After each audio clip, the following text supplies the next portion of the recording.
నమస్కారం ఘంటారావానికి స్వాగతం. ముందుగా ప్రధాన అంశాలు. రాజధాని రహదారుల్లో ఇరువైపులా మొక్కల పెంపకం, రాష్ట్రాన్ని హరితాంధ్రప్రదేశ్గా మారుస్తామన్న సీఎం.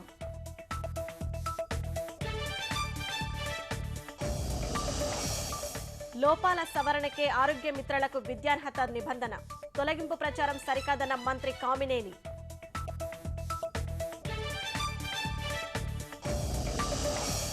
గణతంత్ర వేడుకల వేళ ఖైదీలకు ప్రభుత్వ కానుక, రాష్ట్ర వ్యాప్తంగా జైళ్ల నుంచి 400 మంది విడుదల.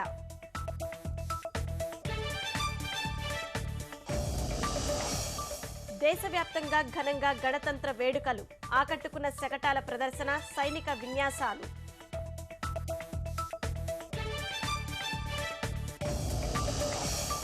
విజయనగరం జిల్లాలో శంబర జాతరకు పోటెత్తిన జనం, మొక్కులు చెల్లించుకునేందుకు పోటీ పడుతున్న భక్తులు.